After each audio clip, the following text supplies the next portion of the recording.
सीधा सौदा में आप सबका स्वागत है। एक्सपर्ट्स का दमदार पैनल हमारे साथ है आपकी मदद करने के लिए। संदीप वागले साहब, संदीप जैन, आशीष चतुर्मुता, राकेश बंसल हमारे साथ हैं।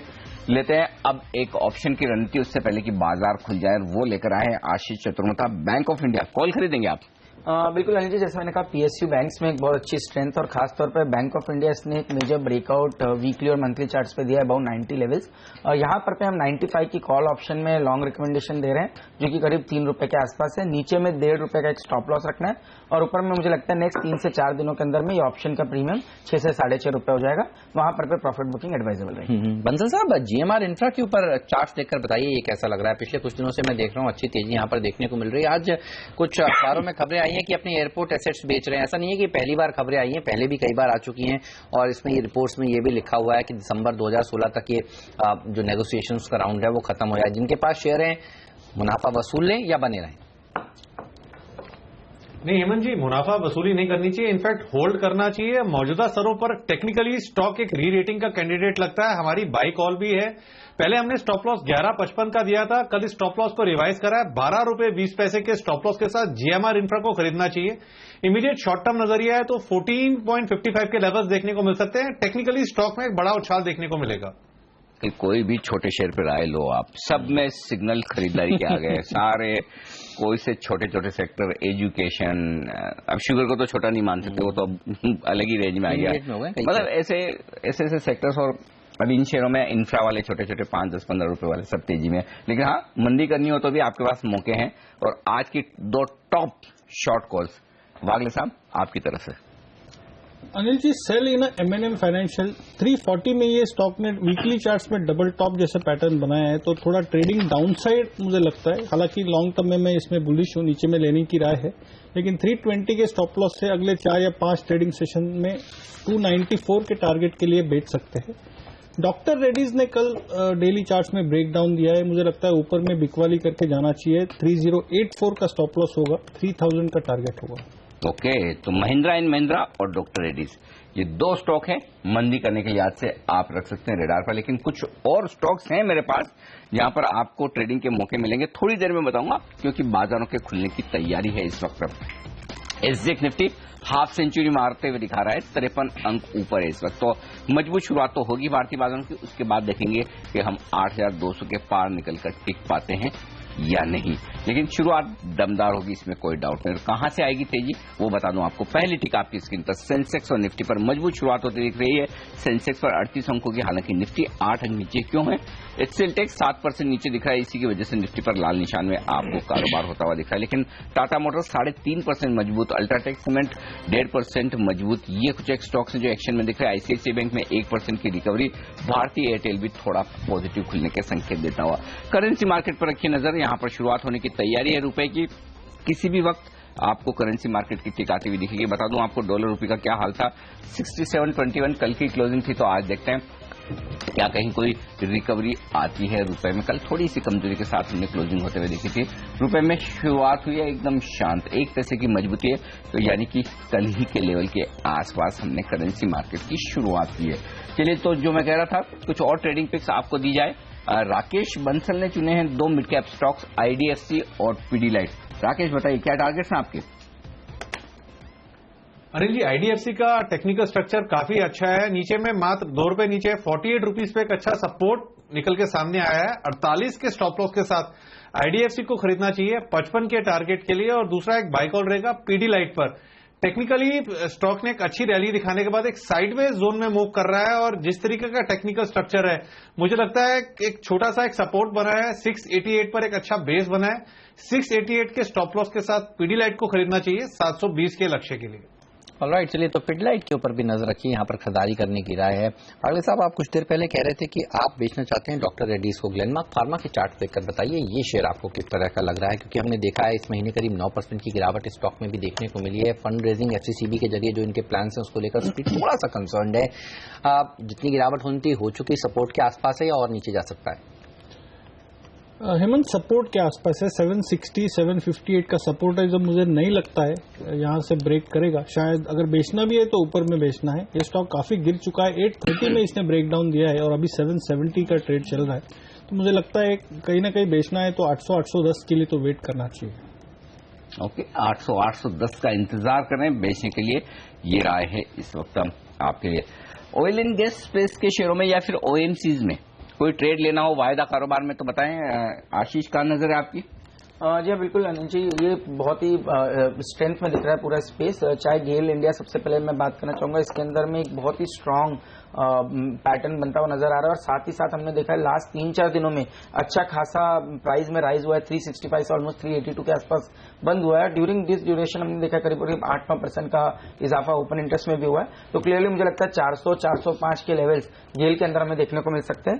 वहीं ऑयल मार्केटिंग कंपनीज के अंदर में बीपीसीएल और एचपीसीएल, इन दोनों ही स्टॉक में मुझे लगता है 5 से 7% की बढ़त करंट लेवल से देखने को मिल सकती है, क्योंकि एक अच्छे अपमूव के बाद भी कंसोलिडेशन पूरी तरह से ऊपर की तरफ ही बनता हुआ नजर आ रहा है, जो क्लियरली इंडिकेट कर रहा है कि लॉन्ग्स अपनी पोजीशन को होल्ड किए हुए हैं और एक अपसाइड के बाद में मुझे लगता है एक अच्छी खासी शॉर्ट कवरिंग इन स्टॉक्स के अंदर हमें देखने को मिल सकती है। राइट, चलिए तो बाजार पर नजर रखिए। प्री ओपनिंग सेशन में 100 अंक ऊपर इस समय सेंसेक्स ट्रेड करता हुआ नजर आएगा। रिलायंस पावर करीब 2% मजबूती के साथ खुलेगा, इस तरह के संकेत मिल रहे हैं। सीईआरसी ने जो अपना ऑर्डर पेश किया है वो दरअसल रिलायंस पावर के लिए पॉजिटिव है। उन्होंने अपने ऑर्डर में कहा है कि राजस्थान की सरकार जो 94 करोड़ रुपए इनको बकाया है और पंजाब की सरकार जहां पर 142 करोड़ रुपए का बकाया है, अगर ये बकाया देर से देती हैं तो ये रिलायंस पावर बिजली रोक सकती है इन दोनों ही राज्यों में। 2% प्री ओपनिंग सेशन में मजबूत है। चार्ट देखकर बताइए बंसल जी, कैसा लगता है ये शेयर आज तेजी में जा सकता है क्या और ऊपर निकलने की क्षमता है या फिर जहां खुलेगा वहीं बेच दें? नहीं हेमंत जी, स्टॉक एक साइडवेज जोन पे ट्रेड कर रहा है और 53 रुपीज 60 पैसा पे एक नेकलाइन है। जैसे एक प्री ओपनिंग से संकेत मिल रही है 53 रुपए के आसपास खुलने के। अगर ये स्टॉक 53 रुपीज 60 पैसा के ऊपर डिसाइसिवली निकलेगा तो एक डेली चार्ट पर एक बड़ा ब्रेकआउट देखने को मिलता है। अगर ये 53.60 के ऊपर निकलता है तो मुझे लगता है 59 रुपीज 60 रुपीज के लेवल्स 1 से 2 दिन में देखने को मिल सकते हैं। ओके, ये है रिलायंस पावर पर आए हमारे एक्सपर्ट्स की तरफ से। शुगर शेयरों पर नजर रखिए, जहां पर थोड़ा दबाव शुरुआती कारोबार में मामूली देखने को तो मिल रहा है। देखेंगे कि ये दबाव रहता है या नहीं। उगार शुगर देखिए 6% नीचे नजर आ रहा है मेरे को। इस वक्त थोड़ी थोड़ी प्रॉफिट बुकिंग यहां पर आती हुई दिख रही है। स्टेट बैंक ऑफ मैसूर आज भी 10% ऊपर दिख रहा है प्री ओपनिंग सेशन की शुरुआत में। वी गार्ड 4% मजबूत दिख रहा है। कल बोर्ड बैठक जो थी उसमें स्टॉक स्प्लिट हुआ है तो उस खबर का फायदा यहां पर मिलता हुआ दिख रहा है। एक और स्टॉक कैनरा बैंक। आशीष, बताएं वायदा कारोबार के ट्रेडर्स के लिए क्या ट्रेड बनना चाहिए, क्योंकि कल वायदा कारोबार के बैन से ये स्टॉक बाहर आया है तो अब नई पोजीशन बनाने का मौका है लोगों के पास, तो वो पोजीशन किस तरफ होनी चाहिए? अनिल जी बिल्कुल, पीएसयू बैंक्स में लॉन्ग साइड पे ही पोजीशन हम रिकमेंड करेंगे, क्योंकि ये पूरा स्पेस काफी एक्शन में लास्ट 3-4 दिनों से। कैन बैंक जो कि अब एक बैन के बाहर निकला है तो मुझे लगता है एक अच्छी खासी लॉन्ग पोजीशन का एडिशन इसके अंदर में देखने को मिलेगा। 204-205 के टारगेट्स 3 से 4 दिनों में एक्सपेक्ट किए जा सकते हैं। ऑन डाउन साइड मैं समझता हूँ 191 का एक स्टॉप लॉस रख के लॉन्ग पोजीशन कैनरा बैंक में बनाई जा सकती है। आईपीओ का सीजन फिर से देखिए गर्म होता हुआ दिख रहा है और संदीप जैन जी आपसे राय लेना चाहता हूँ। महानगर गैस का आईपीओ अब खुलने वाला है अगले हफ्ते 21 तारीख को। उससे पहले क्या आपको लगता है अभी भी तेजी बरकरार रहने वाली है आईजीएल जैसे स्टॉक्स में, गेल जैसे शेयरों में? क्या राय है इन दोनों पर आपकी? देखिए, गेल सर्टेनली अच्छा लगता है और मैंने सुना था राकेश बंसल जी को भी, उन्होंने भी शायद आज अपनी टॉक पे यही दी है। आईजीएल भी इनफैक्ट फैंटास्टिक लगता है ये स्टॉक, और गुजरात गैस, ये तीनों को ही ऑलरेडी वैसे डिस्काउंट हो चुकी है न्यूज। और अगर आईपीओ की बात करें महानगर गैस तो ये सर्टेनली इसमें सब्सक्राइब करना चाहिए, जैसा कि ग्रे मार्केट के प्रीमियम्स भी दर्शाते हैं जो देखने को मिलता है वेबसाइट्स पे। तो लगता है कि ये एक अच्छी बेट है, कम से कम भी 10 से 15% तक का रिटर्न आराम से निकलना चाहिए। ओके, गेल स्टार परफॉर्मर कल भी कमजोर बाजार में मजबूत बंद होने में कामयाब रहा ये स्टॉक, और आज 2 इंटरेस्टिंग स्टॉक्स में रिकवरी दिख रही है, टाटा मोटर्स और आईसीआईसीआई बैंक। यहां पर थोड़े हरे निशान के साथ कारोबार होने की संभावनाएं दिख रही। प्री ओपनिंग सेशन सेटल होगा तब शायद हमें ज्यादा बेहतर लेवल्स, ज्यादा ठीक लेवल्स समझ में आएंगे। कजारिया सेरामिक्स एक और स्टॉक है जहां कल बोर्ड बैठक हुई, यहां पर भी स्टॉक स्प्लिट को मंजूरी मिली है। अब एक शेयर को बढ़ाकर 2 शेयर कर दिया जाएगा, यानी कि डबल हो जाएंगे और फेस वैल्यू रह जाएगी आधी। ये एक और यहाँ पर एक्शन होता हुआ दिखा है। चोलामंडलम, चूंकि आप एनबीएफसीज और इन माइक्रो फाइनेंस की बात कर रहे थे संदीप जैन, कल एक यहाँ पर बड़ा ट्रेड भी होता हुआ दिखा। सुबह सुबह हमने रिपोर्ट भी किया था। कल 23 लाख शेयरों का कारोबार हुआ है 925 रुपए पर। कुछ फंड्स की खरीदारी होती हुई और बिकवाली भी होती हुई दिखी है। चोलामंडलम या फिर कोई और एनबीएफसी जो आपको पसंद है खरीदारी करने के लिए आज से?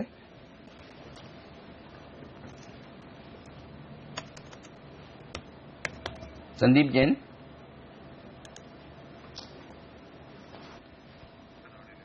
चलिए कोई बात नहीं, संदीप जी तक ऑडियो नहीं पहुंचना। चार्ट देखकर बताएं। राकेश आप बताएं चार्ट पर क्या सिचुएशन है चोलामंडलम फाइनेंस के लिए। देखिए अनिल जी, चोलामंडलम का टेक्निकल स्ट्रक्चर अच्छा है। स्टॉक ने एक अच्छी रैली दिखाने के बाद एक करेक्शन दिखाई है। बाय ऑन डिक्लाइन वाला स्टॉक है। नीचे में 875 के अराउंड एक बड़ा स्ट्रांग सपोर्ट है। मेरे को नहीं लगता है सपोर्ट जल्दी में टूटेगा और स्टॉक जिस तरीके से चल रहा है दोबारा से मुझे लगता है 1000 के ऊपर निकलने का पोटेंशियल रखता है। इस स्पेस में श्रीराम ट्रांसपोर्ट फाइनेंस का भी टेक्निकल स्ट्रक्चर काफी अच्छा लगता है। उस स्टॉक को भी मौजूदा स्तरों पर बाई किया जा सकता है। ऑलराइट, चलिए और कुछ और स्टॉक्स पर नजर रखिए। बालाजी टेलीफिल्म्स 3% ऊपर है। उड़ता पंजाब जो पूरे देश भर में रिलीज हो रही है, लगता है उसका असर यहाँ पर देखने को मिल रहा है। जैन साहब मूवी देखने जाएंगे या शेयर खरीदेंगे? नहीं, मूवी तो जरूर देखूंगा, शेयर नहीं खरीदूंगा। इनफैक्ट मुझे बैलेंस शीट को देखता हूं तो मैं काफी सरप्राइज रहता हूं कि बालाजी टेलीफिल्म से प्रॉफिट्स क्यों नहीं आते हैं। तो कहीं ना कहीं मुझे कुछ इश्यूज दिखते हैं रिगार्डिंग कोई समझ लीजिए कि कॉर्पोरेट गवर्नेंस बोल लीजिए कुछ। बट ओवरऑल स्टॉक ने काफी बड़ी रैली दी है। ऐसा नहीं है नहीं चला, 60-70 रुपए से अच्छा खासा आज 125 ये जो भी लेवल्स है। बट मूवीज अच्छी बनाते हैं, बैलेंस शीट अच्छी नहीं है। तो ओवरऑल मैं यही कहूंगा कि जहां पे भी उछाल आए वो निकले और बेटर स्टॉक्स में स्विच करें। ये पॉइंट तो इन्होंने सही रेस किया है कि ये संदीप जी जो बोल रहे हैं कितनी सारी कंपनियां, कितनी सारी movies once upon a time कौन सा थे वो इन मुंबई, उसके पहले वो कौन सी एक साउथ की रीमेक आई थी सिल्क मूवीज अच्छी आती है, लेकिन वो सब 100-200 करोड़ वाली पिक्चरें और प्रॉफिट दिखता ही नहीं। मुझे एक बात नहीं समझ में आई, लेकिन जब स्टार ने यहाँ पर हिस्सेदारी बेची तो बड़े एक्सपर्ट्स ने, बड़े HNIs ने यहाँ पर हिस्सेदारी खरीदी है। ध्यान रखना चाहिए जो बड़े बड़े दिग्गज एक्सपर्ट जिनको लोग फॉलो करते हैं, राकेश झुनझुनवाला जिनको गुरु कहते हैं, अब आप समझ गए होंगे, उन लोगों ने हिस्सेदारी आपको याद है यहाँ पर खरीदी थी। हालांकि कॉर्पोरेट गवर्नेंस के इश्यूज पहले रहे हैं, लेकिन अब देखना होगा यहाँ से आगे ये शेयर किस तरह का प्रदर्शन दिखाता है। लेकिन आपकी बात बिल्कुल सही है जैन साहब। तो आप ये बताइए, मूवी दरअसल लीक हो गई है, क्या ये आपको चिंता हो रही है कि मूवी क्योंकि लोगों के पास बाहर पहुंच गई है इसलिए इतना धंधा नहीं आएगा? चलिए बहरहाल चार्ट पर ये कैसा लगता है आपको शेयर? शायद वो जो लीक हो गई है उसकी वजह से फॉल आया है। 120 ब्रेक नहीं कर रहा है, बट ब्रॉडली एक बेस बॉटमिंग आउट फॉर्मेशन लग रहा है। 105 ऑन द डाउन साइड तोड़ना नहीं चाहिए। 125 130 तक जा सकता है, वहां पर प्रॉफिट बुक करें। प्रॉफिट बुक करें ऊपरी स्तरों पर, और आज दिख रहा है 3% ऊपर प्री ओपनिंग सेशन में ये स्टॉक है। मैक्स इंडिया फाइनेंशियल का स्टॉक दिख रहा है 7% ऊपर प्री ओपनिंग सेशन में। टाटा मेटालिक्स एक और नीचे की सर्किट लगाने की तैयारी में आज के सेशन में। कल से सिलसिला शुरू हुआ था यहाँ पर नीचे की सर्किट लगने का, पहला सर्किट था। देखते हैं अब आगे और इसी तरह का रुझान रहता है या नहीं। स्टेट बैंक ऑफ मैसूर, जरा राकेश इसके चार्ट्स देखिए। आज फिर से 4% मजबूत दिख रहा है, लगातार तीसरा दिन होगा आज तेजी का इस स्टॉक के लिए, स्टेट बैंक ऑफ मैसूर के लिए। तो अगर किसी के पास है तो क्या इतनी तेजी के बाद प्रॉफिट बुक करना चाहिए? यदि हाँ तो कहां, या फिर एक ट्रेलिंग स्टॉप लॉस बताएं लोगों को ताकि वो अपनी पोजीशन को होल्ड रख सके। देखिए अनिल जी, एकदम वी शेप रैली देखने को मिली है। स्टॉक ने 600 रुपए के ऊपर एक बड़ा ब्रेकआउट दिया है और आसपास का कोई नियर बाय स्टॉप लॉस नहीं है।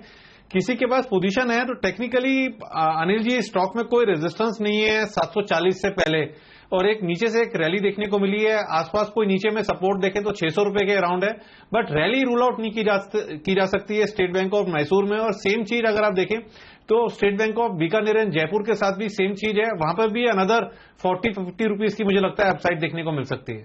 ऑलराइट, चलिए तो ये रहा है स्टेट बैंक ऑफ मैसूर पर। लेकिन आज चीनी की कंपनियां दबाव में खुलने के संकेत दे रही हैं। Upper Ganges, Ugar sugar, Dhampur sugar, Balrampur sugar सब 3 से 6-7% तक की गिरावट के साथ कारोबार करने की शुरुआत हो रही है। और यूबी होल्डिंग्स जिनकी प्रॉपर्टीज ईडी ने अटैच करी हैं, कल अच्छी रैली के बाद ये शेयर भी देखिए 2.5% नीचे खुलने की तैयारी करता हुआ। टाटा पावर जहां पर ब्रोकरेज हाउसेज के बाद अब आप देखिए कुछ कई एजेंसीज के डाउनग्रेड्स आ रहे हैं, ये शेयर भी कमजोरी के साथ आज खुलने की तैयारी कर रहा है।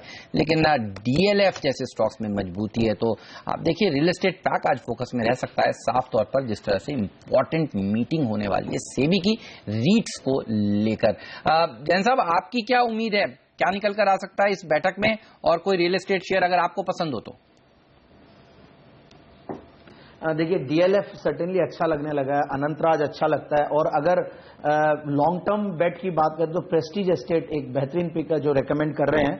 और एक छोटा स्टॉक और है आशियाना हाउसिंग, जो कि राजस्थान और दिल्ली में काफी बड़ा प्रेजेंस है और बहुत ही बेहतरीन बैलेंस शीट है, बेहतरीन गवर्नेंस है, तो ये स्टॉक्स पे ध्यान रखा जाए। ओके, तो डीएलएफ रहेगा आज फोकस में, ये राय है हमारे एक्सपर्ट की। तो ओवरऑल आप देख सकते हैं बाजारों ने दमदार शुरुआत का मौका देखा है आज ग्लोबल मार्केट्स के चलते, लेकिन उतनी तेजी नहीं है जितनी आपको एसजीएक्स निफ्टी में दिख रही थी। तो ये अच्छी बात है कि उतनी तेजी नहीं बनी, तो शायद खुलने के बाद थोड़ा और बढ़ पाएंगे। स्क्रीन पर बढ़े तो ज्यादा अच्छा। हाँ, क्योंकि अगर 55 पॉइंट बढ़ते 8,200 खुल जाते तो फिर वहां से बढ़ना थोड़ा मुश्किल होता था। 8,175 पे खुल के शायद थोड़ी गुंजाइश बनती है थोड़ी ऊपर जाने की। 125 अंक ऊपर है सेंसेक्स और निफ्टी 35 अंक ऊपर, आधा % की मजबूती के साथ। मिड कैप इंडेक्स में भी आधा % का उछाल सेंचुरी मारता हुआ बैंक निफ्टी 1% ऊपर है इस वक्त। चलिए, तो ये शुरुआती कारोबार का रुझान है प्री ओपनिंग सेशन में। 3 स्टॉक महज ऐसे हैं जो लाल निशान में दिख रहे हैं निफ्टी में, और टॉप गेनर है टाटा मोटर्स। टाटा मोटर्स हमारा ग्लोबल एमएनसी स्टॉक हो गया। ग्लोबल मार्केट ऊपर, टाटा मोटर्स ऊपर, ग्लोबल मार्केट्स नीचे तो टाटा मोटर्स नीचे। सिंपल रूल आज के लिए फॉलो करता है। दूसरा स्टॉक जो वेटेज रखने वाला मजबूत दिख रहा है आज के सेशन में, एचडीएफसी लिमिटेड 1.25% की मजबूती। तीसरा स्टॉक जो मजबूत है वो है बेल। ये 3 स्टॉक मजबूत है। इनके अलावा डॉक्टर रेड्डीज और आईसीआईसीआई बैंक। यहाँ पर डॉक्टर रेड्डीज ये स्टॉक देखेंगे इंटरेस्टिंग, क्योंकि वागले साहब ने कहा इसमें बिकवाली करनी चाहिए, तो एक अच्छा मौका बन रहा है। शायद ऊपर खुलेगा अगर तो यहाँ पर शॉर्ट पोजीशन बनाने का मौका बन पाएगा। ये एक अच्छा स्टॉक हो सकता है। मेटल्स मजबूत दिख रहे हैं। टाटा स्टील, हिंडाल्को, ये दोनों ही स्टॉक निफ्टी में हरे निशान के साथ खुलने की तैयारी में। थोड़ी खरीदारी प्राइवेट बैंक्स में दिखेगी, क्योंकि एक्सिस, आईसीआईसीआई, इंडसइंड, ये तमाम शेयर है हरे निशान में खुलने की तैयारी करते हुए दिख रहे हैं। तो ओवरऑल एक अच्छी शुरुआत होने के आसार साफ तौर पर नजर आ रहे हैं भारतीय बाजारों के लिए, इसमें कोई डाउट नहीं। जो खबरों के दम पर स्टॉक्स हैं एक्शन में दिखनी चाहिए, वहां पर भी एक्शन आपको काफी अच्छा नजर आएगा। मैक्स फाइनेंशियल 7% ऊपर बंद हुआ है, स्टेट बैंक ऑफ मैसूर 4% ऊपर है, बालाजी टेली 3% ऊपर है, और रिलायंस पावर ये 3% ऊपर आपको नजर आएगा। वी-गार्ड यहाँ पर 3% की मजबूती, जीएमआर और डीएलएफ भी मजबूत। ये तमाम स्टॉक्स हैं जो एक्शन में। करेंसी मार्केट में स्टेबिलिटी, बिल्कुल शांत कारोबार होता हुआ दिख रहा है। इनफैक्ट अब 5 पैसे की मजबूती हो चुकी, तो करेंसी मार्केट से संकेत अच्छे दिख रहे हैं। आइए शुरुआत करते हैं भारतीय बाजारों की। 130 अंक ऊपर है सेंसेक्स, अब 145 अंकों की मजबूती बढ़ती हुई दिख रही है, और 40 अंकों की मजबूती के साथ निफ्टी ने की ये शुरुआत। 26,700 के बेहद करीब पहुंचता हुआ सेंसेक्स 150 अंकों का उछाल, निफ्टी 45 अंक ऊपर 8,200 की तरफ बढ़ता हुआ। आधा % से ज्यादा मजबूत है दिग्गज, और मजबूती अभी थमी नहीं है। 175 अंक ऊपर हो चुका है सेंसेक्स, 180 अंकों का इजाफा, हाफ सेंचुरी मारता हुआ निफ्टी 8,190 पर 50 अंकों की तेजी के साथ। मिड कैप इंडेक्स में भी आधा % की मजबूती है, और मजबूती बैंक निफ्टी में 115 अंकों की, आधा से 0.5%। तो चारों index Nifty, bank Nifty, mid cap और स्मॉल कैप ये 2.25% की मजबूती के साथ बढ़ते हुए दिख रहे हैं। एचडीएफसी आज का टॉप गेनर 2.25% की मजबूती, टाटा मोटर्स 1.5% मजबूत, मारुति 1.25% ऊपर, डॉक्टर रेड्डीज, आईसीआईसीआई बैंक इजाफा देते हुए आज के सेशन में। बेल, अंबुजा में भी अच्छी तेजी बनती दिख रही है आज के सेशन में। सिर्फ भारतीय इंफ्राटेल और टाटा पावर ये 2 स्टॉक ऐसे हैं जो लाल निशान में, बाकी तमाम 49 स्टॉक निफ्टी के जो मजबूत दिखेंगे। कमजोर क्या है वायदा कारोबार में? टॉप लूजर है भारतीय इंफ्राटेल, 1.5% का नुकसान। लगातार तीसरा दिन भारतीय इंफ्राटेल जैसे एक्स हुआ है बायबैक के, लगातार गिरावट होती दिख रही है। टाटा पावर 1% नीचे, और केन इंडिया में आधा % का नुकसान। आइए मजबूत शेयरों का जिक्र करें। केनरा बैंक वायदा कारोबार के बेंच से बाहर निकलते हम कह रहे थे कि तेजी की पोजीशन बनाने का मौका है, 3.5% का बड़ा उछाल। जीएमआर इंफ्रा 2.5% ऊपर, रिलायंस पावर 2% ऊपर। रियल एस्टेट शेयरों में तेजी है, यूनिटेक, एचडीआईएल, डीएलएफ, ये तमाम शेयर ऐसे हैं जो तेजी से खुलते हुए दिख रहे हैं, और तेजी बेहतरीन होती दिख रही है। 26,700 के पार निकला है सेंसेक्स, 185 अंक ऊपर, और निफ्टी में 50 अंकों की मजबूती, 8,200 के बेहद करीब ये है। ये एक्शन आपका दिग्गजों में बिल्कुल। और आप देखिए स्टेट बैंक्स के एसोसिएट बैंक्स जो हैं, एसबीबीजे 5% ऊपर, स्टेट बैंक ऑफ ट्रेवनकोर 5.5% ऊपर। अच्छी तेजी तीसरे दिन लगातार इन स्टॉक्स में देखने को मिल रही है। इनका विलय होने वाला है मर्जर रेशियो का, हालांकि अभी बाजार को इंतजार है। एसबीआई के साथ इनका विलय होने वाला है। इसके अलावा मैक्स फाइनेंशियल्स 8% ऊपर है, और एचडीएफसी ये भी ऊपर है। दोनों के लाइफ इंश्योरेंस कारोबार का विलय होने वाला है। इस खबर पर यहां पर तेजी देखने को आज के सत्र में मिल रही है। नजर रखिए जीएमआर इंफ्रा पर भी करीब 2.5-3% मजबूती के साथ ये शेयर खुला है। जीवीके पावर को भी ये खबर का लग रहा है फायदा मिल रहा है। आप देखिए जो एयरपोर्ट एसेट्स को बेचने की खबरें आज कई अखबारों में प्रमुख रूप से छपी हैं, इसका फायदा जीवीके पावर जैसे स्टॉक्स और दूसरे इंफ्रास्ट्रक्चर शेयर भी आप देखिए ऊपर ट्रेड कर रहे हैं। और एक पैक जो सबसे ज्यादा मजबूत है वो रियल एस्टेट पैक है।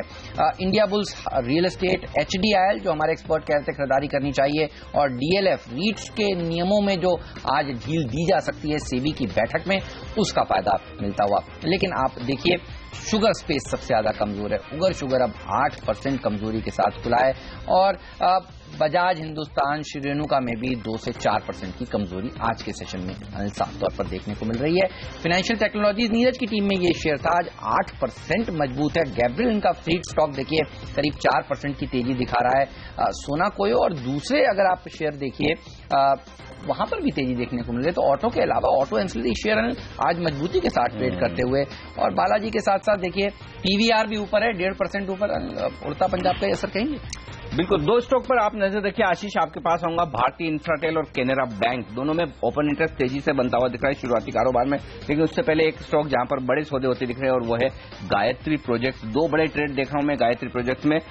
आधा % से ज्यादा की हिस्सेदारी, दोनों ट्रेड मिलाकर 1.25% हिस्सेदारी बदली है कंपनी की। वागले साहब चार्ट तैयार रखिएगा। 1,72,000 शेयरों का कारोबार हुआ है बीएसई पर, 627.50 पर 650 हो चुका है स्टॉक। और दूसरा ट्रेड एनएसई पर हुआ है 1,85,000 शेयरों का, ये और ऊपर हुआ है 635.90 पर। तो दोनों ही ट्रेड एनएसई और बीएसई पर अलग अलग प्राइस पर हुए और दोनों मिलाकर 1.25% के आसपास की हिस्सेदारी बदली है। स्टॉक आपके सामने 657.5% का बड़ा उछाल दिखाता हुआ। क्या कहने हैं चार्ट्स? गायत्री प्रोजेक्ट जी ब्रेकआउट है। कोई भी करेक्शन आता है 648 की तरफ, करंटली 657 है, लेना चाहिए 640 के स्टॉप लॉस से, और मुझे लगता है 690 700 का टारगेट हमको 1 या 2 दिन में मिल सकता है। ओके। और आशीष जी, जो दोनों स्टॉक वायदा कारोबार में जहां पोजीशन बन रही है, एक में तेजी की तरफ, एक में मंदी की तरफ। बिल्कुल जी, जैसे मैंने कहा कैन बैंक में एक अच्छी खासी तेजी देखने को मिलेगी। 205.6 एक शॉर्ट टर्म टारगेट होगा, और अगर से 206 के ऊपर ये स्टॉक निकलता है तो फिर मुझे लगता है 218 के लेवल्स भी स्टॉक में देखने को मिल सकते हैं। तो ओवरऑल बाय की स्ट्रेटेजी ही हम कैन बैंक में रखेंगे। स्टॉप लॉस मैं समझता हूं आज के लो के नीचे का भी एक स्टॉप लॉस रख के चलते हैं, जो कि करीब करीब 197 के आसपास आता है। तो वो स्टॉप लॉस रख के लॉन्ग पोजीशन स्टॉक में बनाई जा सकती है। जहां तक कि भारतीय इंफ्राटेल का सवाल है, बहुत ही जबरदस्त वीकनेस इसके अंदर देखने को मिल रही है। ओपन इंटरेस्ट में करीब करीब 4% का इजाफा इंट्राडे में देखने को मिल चुका है। मेजर ब्रेकडाउन 350 के नीचे हो चुका है। तो मैं समझता हूं 350 का एक स्टॉप लॉस रख के अगर से शॉर्ट पोजीशन मेंटेन रखते हैं तो 300 तक के स्तर आने वाले दिनों में भारतीय इंफ्राटेल में हमें देखने को मिल सकेंगे। कल भी गिरा था, आज कुछ ब्रोकरेज हाउसेस की खराब खबरों के चलते यहाँ पर थोड़ा सा दबाव देखने को आज जरूर मिल रहा है। लेकिन नाइजीरिया की करेंसी जो है नायरा, वो सोमवार से डिवैल्यू होगी। और आप देखिए जब हमने कल आपको एक खबर बताई थी उसके बाद बजाज ऑटो और भारतीय एयरटेल में गिरावट देखने को मिलती है। आज थोड़ा सा उछाल बजाज ऑटो में देखने को मिल रहा है, 0.5% मजबूत है ये स्टॉक। राकेश जी, इन दोनों स्टॉक्स पर आपसे राय लेना चाहता हूं, चार्ट्स कैसे लगते हैं बजाज ऑटो के और भारतीय एयरटेल के?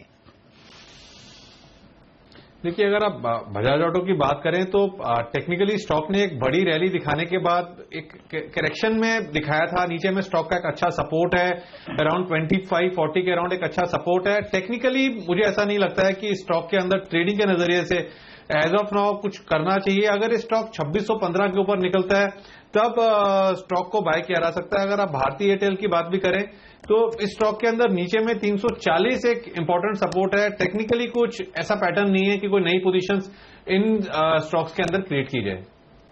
ओके, फिलहाल कोई टेक्निकली इस पर राय बनती नहीं दिख रही। 8,200 क्या निफ्टी वहां तक पहुंचने की कोशिश कर रहा है। 8192 आज का हाई है और 8176 आज का लो है। अच्छा, 8176 ये लो बड़ा इंटरेस्टिंग है क्योंकि कल का हाई 8180 सुबह हमने बनाया था। तो कमोबेश ये कह सकते हैं कि कल के हाईज के आसपास यह कारोबार करते हम दिख रहे हैं इस वक्त। और बैंक निफ्टी में कल का हाई था 17,825 का और इस वक्त 17,810 पर है। तो तकनीकी तौर पर वागले साहब, ये कल के हाईज के आसपास हम ओपनिंग ट्रेड ले रहे हैं, चार्ट पर इसका क्या मतलब निकलता है? अनिल जी, ओपनिंग ट्रेड लेने का कोई क्लियर ये नहीं है, लेकिन सस्टेन करते हैं हाफ एन आवर, मैं वो वेट करूंगा। अभी कुछ ना करे, आधे घंटे तक वेट करे, अगर हाई के ऊपर रहता है तो फिर हम उसको ब्रेकआउट दिन मानते हैं, तो फिर ऊपर 8250 8300 तक भी एक दो दिन में जा सकते हैं, बट वो उसके लिए वेट करना होगा। It is too early to conclude. तो चलिए, बैंक निफ्टी ने अभी अभी नया हाई बनाया है, कम से कम शुरुआती 5-10 मिनट में तो बैंक निफ्टी अभी तक मजबूती दिखा रहा है। 17,820 जो लेवल बैंक निफ्टी पर आप देख रहे हैं इस वक्त, ये आज का उच्चतम स्तर है, और निफ्टी भी 8,192 का हाई तो उसके बेहद करीब ट्रेड करता हुआ दिख रहा है, तो थोड़ी मजबूती तो है। बिल्कुल। एक और सेक्टर जो मजबूत है आप देखिए वो है डिफेंस सेक्टर। वालचंद नगर 3.5% ऊपर ट्रेड करता हुआ आपको नजर आएगा। नेल्को में भी आज देखिए तेजी देखने को मिल रही है, करीब 1% के आसपास की। दरअसल सोमवार को दूसरे स्टॉक्स में देखिए, रिलायंस डिफेंस जैसे शेयर, BEL, BEML, कोई स्टॉक चार्ट पर आपको पसंद आ रहा है क्या, जहां पर तेजी बन सके? क्योंकि अगले हफ्ते भी एक इवेंट है दरअसल सियोल में, NSG की सदस्यता जहां पर भारत को मिल सकती है, इसके ऊपर एक बैठक होने वाली है। क्या उस एंटिसिपेशन में आज तेजी करनी चाहिए, और करनी चाहिए तो कौन सा एक स्टॉक आपको सबसे अच्छा लग रहा है? हेमंत, डिफेंस स्टॉक्स में अगर आप बात करो तो ये साइडवेज चल रहे हैं। इसमें बेस्ट मेरा पिक होगा BEL, लेकिन मैं कुछ लेवल्स ब्रेक करने के लिए वेट करूंगा। इनफैक्ट हमने ये 1260 पे बाय दिया है, तो उस हिसाब से हम लॉन्ग पोजीशन में खड़े हैं, लेकिन आपको मोमेंटम प्ले करना है तो 1300 के ऊपर बाय करें। एक 15 रुपए का स्टॉप लॉस, 30-40 रुपए का टारगेट आपको 1 या 2 दिन में मिल सकते हैं। ये डिफेंस स्टॉक्स फिर से मजबूती दिखा रहे हैं और मजबूत हो सकते हैं, इन पर नजरें बनाए रखें। रियल एस्टेट स्टॉक्स सब मजबूत है और सब में ओपन इंटरेस्ट बढ़ रहा है। HDIL 1.5% मजबूत, ओपन इंटरेस्ट में 2% की बढ़त। आईबुल 2.25% मजबूत, ओपन इंटरेस्ट में 5 लाख शेयर जुड़े हैं। DLF 1.5% मजबूत है, 4.25 लाख शेयर यहां पर जुड़े हैं। तीनों में से एक खरीदना हो वायदा कारोबार के ट्रेडर्स के लिए, आशीष आपकी बेस्ट पिक?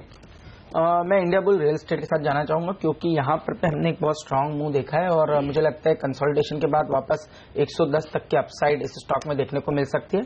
9450 का एक स्टॉप लॉस रख के लॉन्ग पोजीशन बनाना चाहिए। टारगेट्स मुझे लगता है 110 आने वाले 4 से 5 दिनों में देखने को मिल सकता है। ऑलराइट, और MCX पर भी नजर रखिए, 3% मजबूती के साथ ये शेयर कारोबार कर रहा है।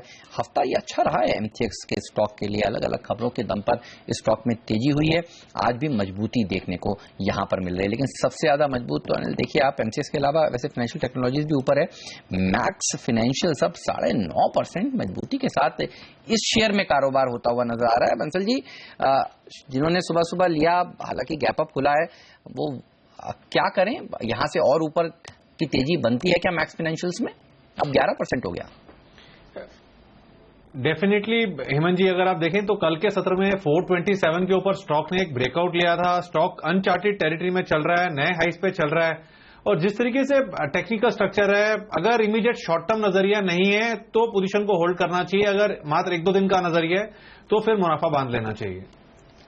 ओके, लेकिन इस बीच देखिए डबल सेंचुरी मारता हुआ सेंसेक्स 200 अंक ऊपर हो चुका है। निफ्टी 8,195 के आसपास इस वक्त आता हुआ दिख रहा है, तो यहां पर बड़ा एक्शन साफ तौर पर होता हुआ दिख रहा है। और जो स्टॉक आज सुबह सुबह हम कह रहे थे कि आपको जहां पर बड़ा सौदा होता दिखा है, गायत्री प्रोजेक्ट, अब देखिए 8% मजबूत हो चुका है, 675 रुपए, यानी कि 625 रुपए पर हमने ब्लॉक डील आपको रिपोर्ट किया और स्टॉक देखिए 675 तक पहुंच चुका है। तो जो आप 400 पढ़ रहे थे वागली साहब, परफेक्ट देखिए भागे जा रहा है स्टॉक की, जबरदस्त मजबूती और वॉल्यूम्स भी भारी भरकम इस वक्त होते दिख रहे हैं इस काउंटर पर। चलिए कुछ और स्टॉक्स जहां पर वॉल्यूम्स भारी भरकम है, एक्शन है, वो भी आपके सामने रख लें। खासतौर से टाटा मेटलिक्स, यहां पर भी एक ट्रेड हुआ है 364 रुपए में 1,72,000 शेयरों का, जो कि 1% हिस्सेदारी है निचले सर्किट पर। जी हाँ, निचले सर्किट के आसपास ये एक ट्रेड हुआ है, तो थोड़ा वॉल्यूम टाटा मेटलिक्स में भी आज दिखा है। बिल्कुल, लेकिन जो स्टार स्टॉक्स हैं इस हफ्ते के, उन पर भी एक बार बात करते हैं, और वो है स्टेट बैंक के associates bank. 45% state Bank of Travancore चल चुका है। SBBJ में 40% की रैली देखने को मिली है। अगर आप पूरा हफ्ता जोड़कर देखें, आज भी 4-4, 5-5% मजबूत है।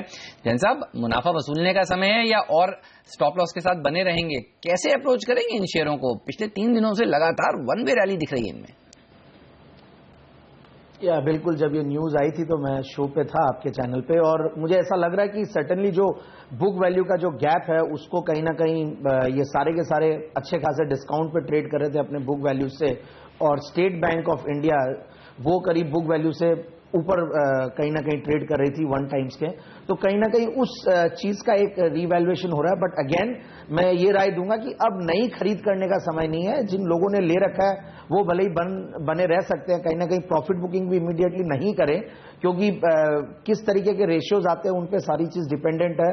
बट ओवरऑल एक चीज और मैं कहूंगा कि एसबीआई बड़ी कंपनी जो है उसके लिए बहुत बड़ा ये बेनिफिट है। जैसा कि मैंने शुरुआत में भी कहा था, बहुत बड़ी एक कंपनी बन जाएगी, टॉप 50 बैंक्स में आ जाएगी वर्ल्ड की, और जिस तरीके का एक एसेट बेस बनेगा और ओवरऑल जो नेटवर्क, जो इंफ्रास्ट्रक्चर, जो synergy State Bank of India को मिलेगी, मुझे ऐसा लगता है कि State Bank of India is a very good buy. 205-10 के लेवल्स आते हैं तो बाय ऑन डिक्लाइंस की रणनीति अपनाएं, और ऊपरी लेवल्स मुझे दिखते हैं कि ये ओवरऑल बहुत बड़ा करेक्शन ये स्टॉक देख चुका है, तो SBI is a very good bet for the long run. SBI इस हफ्ते 5% दौड़ा है।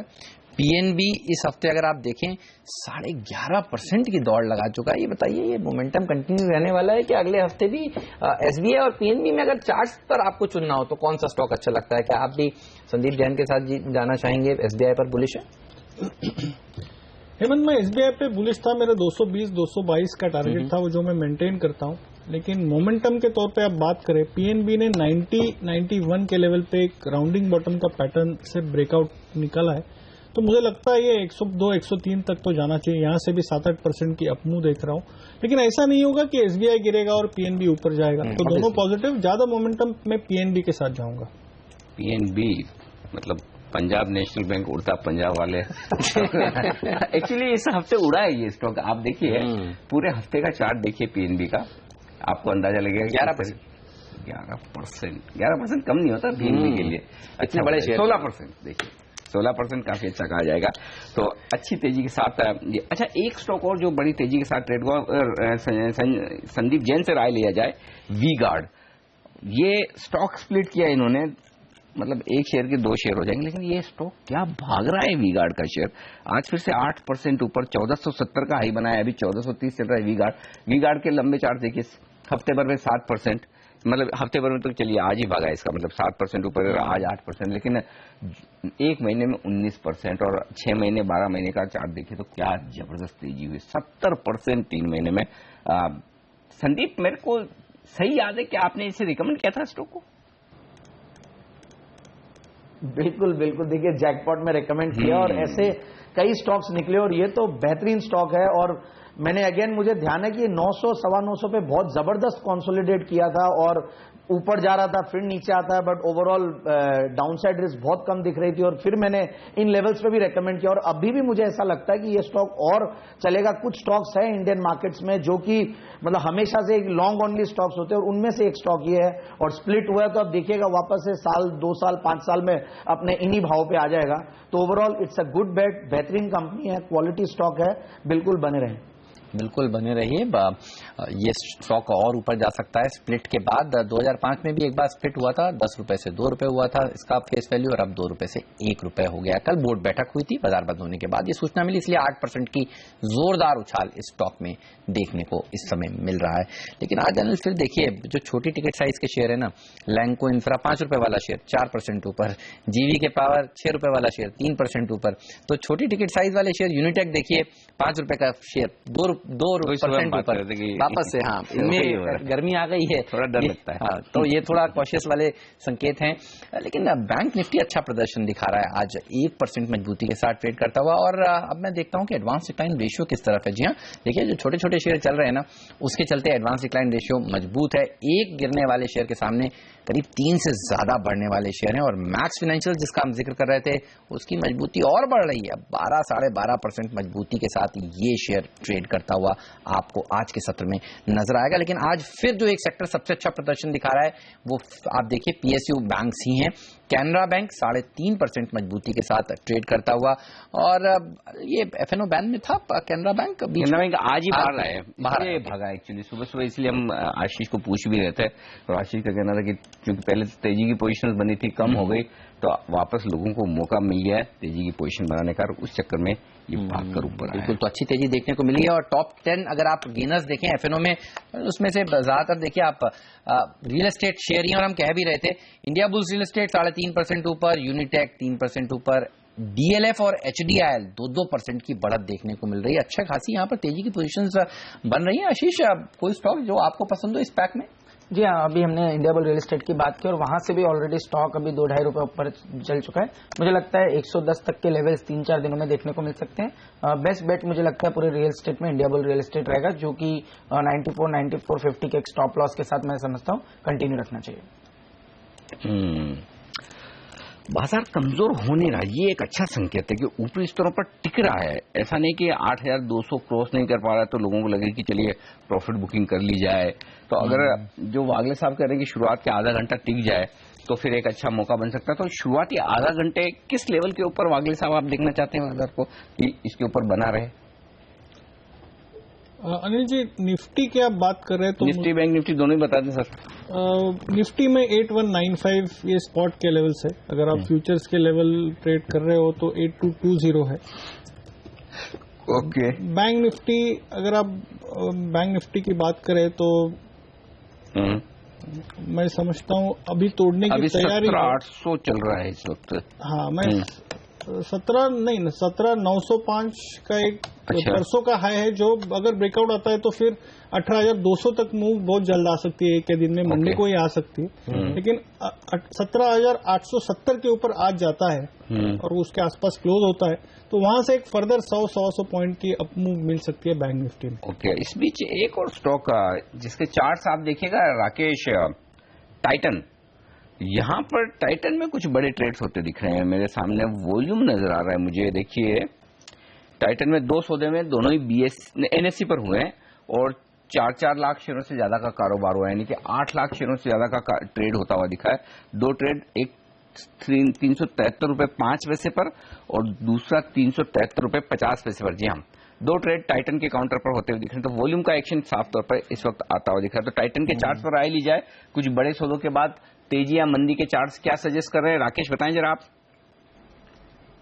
अनिल जी, डेफिनेटली तेजी का सौदा होना चाहिए। टेक्निकली स्ट्रक्चर पॉजिटिव है। नीचे में 367 का एक स्टॉप लॉस होना चाहिए और 383, 384 के लक्ष्य के लिए टाइटन को बाय करना चाहिए। एंड अनिल जी, एक और stock Jindal steel and power में भी ब्रेकआउट देखने को मिल रहा है 66 रुपए के ऊपर।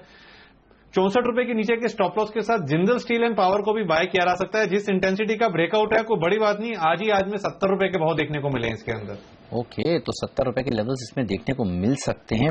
इसके अलावा आप देखिए सुज़लॉन जैसे स्टॉक्स में आज फिर तेजी देखने को मिली। इस महीने 12-15% का अपमूव देखा जा चुका है। और जिस शेयर का हम बार बार जिक्र कर रहे हैं, मैक्स फाइनेंशियल्स, जिसके साथ विलय हो सकता है HDFC के लाइफ इंश्योरेंस कारोबार का, अब आप देखिए ये सर्किट लगाने की तैयारी कर रहा है शेयर। अब 17% मजबूत है। तो 10% ऊपर जब ये था तो राकेश ने कहा था खरीदारी करनी चाहिए और ऊपर जा सकता है, और लगातार बाइंग इस स्टॉक में देखने को मिल रही है। वक्त है इसी नोट पर हमारे सभी विशेषज्ञों से विदा लेने का। संदीप जैन साहब, संदीप वागले जी, राकेश बंसल जी, आशीष चतुर्मोहता साहब, आप सबका धन्यवाद आज समय निकालने के लिए और आज इस चर्चा में शामिल होने के लिए। बाजार पर नजर रखिए, मजबूती बरकरार है, अच्छी तेजी देखने को मिल रही है। चौतरफा ये कह सकते हैं बस एक ही सेक्टर है जो पार्टिसिपेट नहीं कर रहा है और वो है मेटल पैक का। लग रहा है जिस तरह से खबरें आ रही हैं कि सरकार MIP अब आगे बढ़ाने के मूड में नहीं है, उसका खामियाजा इस सेक्टर को भुगतना पड़ रहा है। हिंडाल्को भी कमजोर है, टाटा स्टील भी, वेदांता भी कमजोर है, JSW जैसे स्टॉक्स में भी आज नरमी देखने को मिल रही है। मेटल्स और शुगर दूसरा सेक्टर जो आज कमजोरी का रुझान दिखा रहा है, ये इस वक्त का माहौल है। केमिकल शेयर्स ये बड़े मजबूत दिख रहे हैं। सुदर्शन केमिकल, कीरी इंडस्ट्रीज, कनोरिया केमिकल्स, असाई सोंगवान, ये तमाम केमिकल वाली कंपनियां भी थोड़ी मजबूती दिखा रही है। ये हमारी रिसर्च टीम बता रही है। राइस स्टॉक्स में भी मजबूती दिख रही है, यहां भी थोड़ा एक्शन होता हुआ दिख रहा है। चलिए, बाजार के आगे के डायरेक्शन और इन्वेस्टमेंट के लिए आपके लिए कहां मौके, इस पर बातचीत की जाए। हमारे साथ कार्यक्रम में शामिल हो रहे हैं संजीव बसिन साहब, executive vice president India Infoline के। बसिन साहब, स्वागत है CNBC आवाज पर। बड़े एक्शन वाले दिन चल रहे हैं आजकल, रोज डबल सेंचुरी ऊपर या नीचे की तरफ लगती है। आज तेजी वाला दिन दिख रहा है अभी तक। ये जो कुछ हो रहा है बाजार में पिछले कुछ दिनों से, कैसे अप्रोच करें बाजार को, क्या डायरेक्शन दिख रहा है आपको? हाँ, गुड मॉर्निंग अनिल। अनिल, यही आपका लेवल बताया था। आपको अगर ध्यान हो, मिडल ऑफ मई में हमने आपको कहा था कि जून में 8200 जरूर आएगा और 8200 पे ही अटकलियां लग रही हैं कि ब्रेक्सिट में क्या होएगा, फेड की मीट भी ओवर हो गई। तो आई थिंक ये एक कंसोलिडेशन है, मार्केट अब नीचे नहीं जाना चाहती। अब ये देखिए ना, 7200 से कितनी ऊंची उछाल लगा ली और बैंक निफ्टी अब 18,000। लेकिन हमारा ये कहना है कि अब कंसोलिडेटेड रिजल्ट्स भी बेटर होने लगे और फॉरेन फ्लोज भी बहुत पॉजिटिव है। साथ में जो ब्रोकरेज हाउसेज बेरिश थे वो भी अब बुलिश हो गए। तो मार्केट एक बारी के लिए आपको 84,500-8500 का आंकड़ा जरूर टच करवाएगी। अब मुझे लगता है वो पहले वीक ऑफ जुलाई में जरूर आएगा, जहां पे एक बारी के लिए एक टॉप जरूर बनेगा। तो आई थिंक यहां से निफ्टी एक 200-250 पॉइंट्स की अपसाइड जरूर दिखाएगा, जिसमें सारे जो मंदी वाले और साइडलाइन वाले हैं वो सक इन हो जाएंगे। सो निफ्टी पे ज्यादा अटकली लगाना अभी मुश्किल होएगा। We are more on stock and sector specific. जैसे आपने देखा है रोज दूसरे तीसरे दिन स्टॉक्स में फेरबदल हो रहा है। हमें लगता है ये एक अच्छा बेसिस है for choosing the right stocks जो आगे जाके आपको प्रॉफिट दें। बिल्कुल भसीन साहब, हैट्स ऑफ आपके उस कॉल के लिए। जब कोई खरीदारी करने की राय नहीं दे रहा था तब आपने कहा था कि 8,200 का स्तर छूने को मिलेगा, और अब आप कह रहे हैं 8,500 यानी ब्रेक्जिट के इवेंट के बाद अगले ही महीने देखने को मिलेगा। ये बताइए कौन से वो सेक्टर्स हैं जो लीड करेंगे निफ्टी को 8,500 के करीब ले जाने के लिए? किस पर बुलिश हैं आप सबसे ज्यादा? हेमंत देखिए, जो सबसे वर्स्ट सेक्टर थे और सबसे डॉग ऑफ स्टॉक्स थे मेटल्स और पीएसयू बैंक, वो दोनों ने कैसे हर मंदी वाले को अंदर सक कर लिया है। और अब आप स्टेट बैंक को 220 पे चेस कर रहे हैं, जहां पे वो 175 रुपए पे कोई पूछने वाला नहीं था। उसी तरह से इंडाल को 75 रुपए था। तो हमें लगता है मेटल्स और पीएसयू बैंक्स में अभी भी उछाल है। In fact we are very very bullish on base metal. Indal को हमारे लिए 136 रुपए का टारगेट है, स्टेट बैंक 235 रुपए एंड सो ऑन। हमें ऑल्सो लगता है कि कोल इंडिया, पावर ग्रिड, एनटीपीसी, सारे रिसोर्स बेस्ड स्टॉक्स में एक नेक्स्ट लेग अप में ये भागीदारी होगी। रिलायंस, तो ये सारे एनर्जी पैक जो है ये आउट परफॉर्म करेगा। और साथ में बैंक्स में जो आपको कंसोलिडेटेड बैंक निफ्टी, उसमें भी अच्छा उछाल दिखेगा। बैंक निफ्टी में जब आप उछाल की बात करें तो फिर क्या सरकारी बैंक्स अब खरीदने का वक्त है, या इतनी तेजी के बाद सरकारी बैंक बेचकर प्राइवेट बैंक्स खरीदने का वक्त है? अनिल देखिए, लास्ट 3 महीने से यही ट्रेड एक अच्छा था कि रिटेल बैंक खरीदिए और पीएसयू कॉर्पोरेट लेंडर को बेचिए। वो ट्रेंड रिवर्स हो गया। In fact retail banks profit taking में आ रहे हैं रोज। हमें लगता है कंसोलिडेटेड बैंक निफ्टी ही अच्छी उछाल देगा, बिकॉज आप ये लेके चलिए कि एक तो क्रेडिट ग्रोथ, एक साथ में ये अटकली हो गई, दूर हो गई कि फेड से कुछ नहीं होने वाला, और थर्डली ये होएगा कि अगस्त में जरूर एक आरबीआई की तरफ से रेट कट आने की संभावना बनेगी। तो हमें लगता है कंसोलिडेटेड बैंक निफ्टी ही सबसे अच्छा एक इन्वेस्टमेंट अपॉर्चुनिटी है। तो निफ्टी 20 में ध्यान कीजिए, क्योंकि हमने जैसे आपको कहा था 14-15 हजार में कि अगले एक साल में एंड में दिसंबर में 23,000 का टारगेट है। तो अभी भी काफी कुछ जाने को है। कोई भी डिक्लाइन मिले तो बैंक निफ्टी में मौका मत चूकिए। बिल्कुल, 8 अगस्त को आरबीआई की बैठक होने वाली है। एक्सपेक्टेशंस यही कि ये ब्रेक्जिट वाला इवेंट बस निकल जाए, उसके बाद एक रेट कट तो इस बार जरूर होगा। सर ये बताइए, रियल एस्टेट पैक पर आपका क्या व्यू है? आज सेबी की इंपॉर्टेंट बोर्ड बैठक होने वाली है, माना जा रहा है कि रेट्स को लेकर नियमों को और ढील दी जाएगी। इस पैक में कोई स्टॉक आपको पसंद है क्या?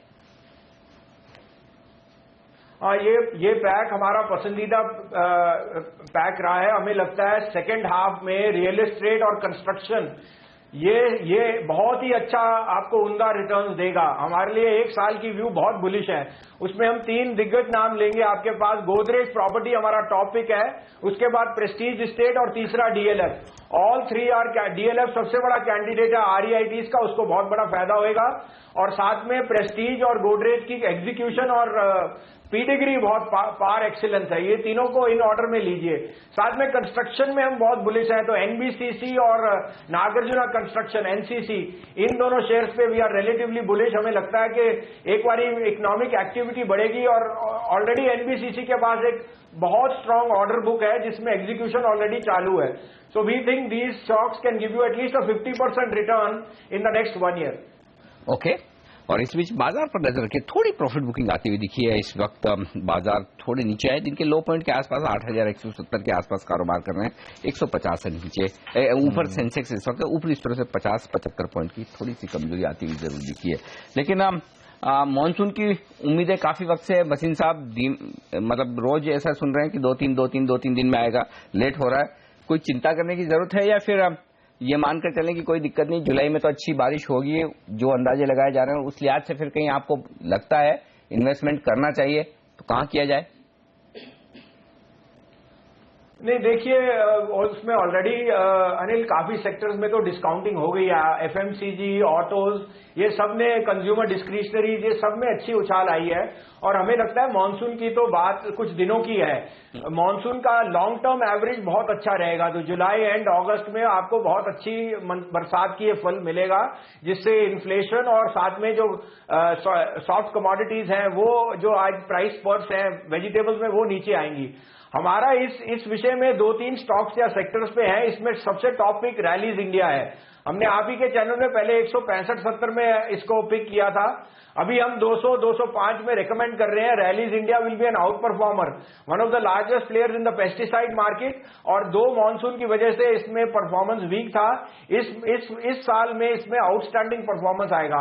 250 से 250 का भाव आपको ईयर एंड पे हो सकेगा। साथ में 2 और आपको एक फाइनेंशियल सेक्टर से रिलेटेड स्टॉक्स रेकमेंड करेंगे जिनमें कोई नॉन परफॉर्मेंस रहा है, mainly because of the Uday bonds. PFC, REC 2 power lenders हैं जहां हमें लगता है वैल्यूएशन का कंफर्ट बहुत ज्यादा है। 7.5 से 8% डिविडेंड यील्ड है और almost half price to book पे बैठे हैं। और आरईसी और दोनों का उदय बॉन्ड्स में अच्छा इन्वेस्टमेंट है, जिसका ऑफटेक बहुत अच्छा है। तो हमें लगता है पीएफसी, आरईसी यहां से एक साल में ऑलमोस्ट 40 to 50% अपसाइड आपको दिखा सकते हैं। सर, एक इवेंट पर आपसे राय लेना चाहता हूं, और वो है नाइजीरिया की जो करेंसी है नायरा, जिसके डिवैल्यूएशन का अब डर है क्योंकि सोमवार से उसको फ्री कर दिया जाएगा। आज भी हम देख रहे हैं बजाज ऑटो थोड़ा ठंडा कारोबार कर रहा है, भारतीय एयरटेल में मजबूत बाजार में थोड़ा दबाव देखने को मिल रहा है। आप कैसे देख रहे हैं इस इवेंट को? देखिए अनिल, ऐसे कई और फेरबदल आएंगे जहां पे currency was will be very very fragmented, और जहां पे लोगों का ज्यादा exposure as it is euro या पाउंड के साथ था, वहां पे कुछ तरह से डाउनग्रेड और करेंसी डिवैल्यूएशन के थ्रेट रहेगा। तो ये तो कंपनी स्पेसिफिक होएगा और कंपनीज के साथ हेजिंग की स्ट्रैटेजी बहुत आगे आपको लेके चलनी पड़ेगी। तो I think it will be a temporary blip, लेकिन ज्यादा उसकी अटकली नहीं। लेकिन ऐसे हर 3-4 महीने में या 6 महीने में ऐसे कार्यक्रम होते रहेंगे जहां एक आध छोटी छोटी देशों को प्रॉब्लम में आएगा। We have seen that in peripheral Europe, और अब ये अफ्रीका के कई कंट्रीज पे दबाव है। तो देखते हैं ब्रेक्सिट पे क्या आएगा। ज्यादातर इसी का अनुमान लगाया जा रहा है कि उसका, तो उसके जो नेगेटिव कॉनोटेशन है वो ऑलरेडी बेस्ट प्राइसिंग हो रहे हैं। हमें लगता है बजाज ऑटो में कहीं भी आपको वीकनेस मिले, एक अपॉर्चुनिटी टू बाय है, क्योंकि उसका बाकी देशों में एक्सपोर्ट मार्केट अच्छा चल रहा है और डोमेस्टिकली भी उसकी सेल्स में अपटिक आ रहा है। ओके, चलिए वक्त है आपसे विदा लेने का। वसीम साहब बहुत बहुत शुक्रिया बाजार स्टॉक सेक्टर पर अपनी बेबाक राय हमारे दर्शकों के साथ शेयर करने के लिए। तो ये थे संजीव वसीम साहब जो कह रहे हैं कि इन लेवल्स के आसपास थोड़ा सावधान रहे, इवेंट्स निकल जाने दें, उसके बाद फिर से मौके बनेंगे आपके लिए निवेश करने के लिए। लेकिन बाजार पर फंड मैनेजर्स और म्यूचुअल फंड क्या सोच रहे हैं, ये एक राय ली जाए। हमारे साथ सुंदरम म्यूचुअल फंड के सीईओ सुनील सुब्रमण्यम साहब इस वक्त कार्यक्रम में शामिल हो रहे हैं हमारे स्टूडियो में इस वक्त। गुड मॉर्निंग सर, स्वागत है आपका सीएनबीसी आवाज पर। क्या ब्रेक्जिट इवेंट वाकई में दुनिया भर के बाजारों के लिए और हमारे बाजारों के लिए बहुत बड़ी है कि 5 से 10% का मूव मार्केट्स में आ जाए? ब्रेक्जिट जरूर एक बहुत बड़ी इवेंट है मार्केट्स के लिए, नॉट फॉर इकोनॉमीज। तो मार्केट्स जो न्यूज के ऊपर रिएक्ट करते हैं तो डेफिनेटली एक शॉर्ट टर्म इम्पैक्ट दिखेगा, क्योंकि यूके का जो सिचुएशन है कि यूरोप के ऊपर बहुत उसका इकोनॉमी डिपेंडेंट है। मार्केट्स फाइनेंशियल कैपिटल माना जाता है यूरोपियन साइड में लंदन को। तो अगर ब्रेक्सिट एग्जिट हो गई तो डेफिनेटली बाकी के यूरोप के देशों सोचेंगे कि क्या हम दूसरे एक सिटी को फाइनेंशियल सेंटर क्यों ना बना पाए। और यूके में अभी हालत ऐसी है कि कोई भी यूरोपियन अंदर आ सकता है और काम कर सकता है। तो ब्रेक्सिट एग्जिट अगर हो गई तो उनको वीसा लेना पड़ेगा यूके में आके काम करने के लिए। तो नेचुरली असर उस रीजन के ऊपर पड़ेगा और वर्ल्ड मार्केट्स के ऊपर शॉर्ट टर्म इम्पैक्ट जरूर होगा। क्या ये 5% होगा, 10% होगा, ये हम कह नहीं सकते। मगर एक इंडियन इन्वेस्टर के लिए ये हम समझ सकते हैं कि एक बाइंग अपॉर्चुनिटी है, क्योंकि इकोनॉमी में ज्यादा ब्रिटेन के ऊपर इंडिया का इतना डिपेंडेंस नहीं है और ऐसे कुछ स्थिति होती है कि कोई सेंसिटिव स्टॉक्स नीचे गिरते हैं तो एक लॉन्ग टर्म तरीके से आपको बाई करना चाहिए इस इवेंट के ऊपर। सो मैं वही कहूंगा। ये बताइए, क्योंकि लोगों को इवेंट से ज्यादा डर लगता है कि ये कंटेजियस है या नहीं है, क्या दूसरे इकोनॉमीज पर इसका असर पड़ेगा नहीं पड़ेगा, लोग ये समझना चाहते हैं। आपका अपना एनालिसिस क्या है? क्योंकि कुछ रिपोर्ट्स में पढ़ रहा था, वो कह रहे थे कि ल्यूमन ब्रदर्स जैसा हाल हो जाएगा, और कुछ लोग बिल्कुल इसके विपरीत बोल रहे हैं, कह रहे हैं ये बिल्कुल कंटेजियस नहीं है, ये केवल और केवल यूके के स्पेसिफिक है। आप किस कैंप में? नहीं, देखिए ये पॉलिटिकल इवेंट है, ये फाइनेंशियल इवेंट नहीं है। लिमन का जो आपने दोहराया था वो एक फाइनेंशियल इवेंट था जो कंटेजन की तरफ बढ़ सकता है। पॉलिटिकल इवेंट ऐसे जैसे ग्रीस आई थी, ग्रीस को यूरो से निकालने की बात की थी, ये कंट्री स्पेसिफिक है और यूरोजोन के लिए एक थोड़ा उनका ट्रेड बैरियर्स में कुछ असर पड़ सकता है। बट वैसे तो इसमें कंटेजन का कोई ये एक्सपेक्टेशन नहीं रख सकते क्योंकि यूएस और यूके या जापान और यूके में उतनी कुछ ज्यादा इन्वॉल्वमेंट नहीं है। तो चलिए, तो ये ज्यादा फर्क पूरे दुनिया भर पे पड़े वैसा नहीं। हाँ, एक बार इकोनॉमीज पर फर्क पड़ सकता है और वो भी यूरोप की इकोनॉमी पर होगा। लेकिन सुब्रमण्यम साहब, क्या फिर हिंदुस्तान की इकोनॉमी बहुत अच्छी मजबूत दिख रही है आपको, जिस तरह के डेटा आ रहे हैं? क्या रिवाइवल के संकेत हैं? और उस लिहाज से क्या जो सेक्टर्स, जो बिजनेस हमारी घरेलू इकोनॉमी पर डिपेंडेंट है, वहीं पर पैसा लगाना चाहिए? देखिए, मैं ऐसा कहूंगा कि अगर 2 बैड मॉनसून के बाद भी हम करीबन 8% के नजदीक में जीडीपी ग्रोथ दिखा रहे हैं, राइट, और ऐसा सिचुएशन है कि ये एल नीनो इम्पैक्ट जो कहते हैं 2 साल में हुआ है, उसके बाद नीना का इम्पैक्ट बोलते हैं, तो 100 इयर्स में ऐसा कभी नहीं हुआ है कि 2 एल नीनो के बाद और 3rd एल नीनो इम्पैक्ट आया है, राइट। तो ऐसे अभी मॉनसून डिलेड लग रहा है, मगर सिचुएशन ऐसी है कि हालत हमारी देश की ऐसी नहीं हो सकती कि 5 कंटिन्यूअस ड्राउट ईयर्स हो जाए ना।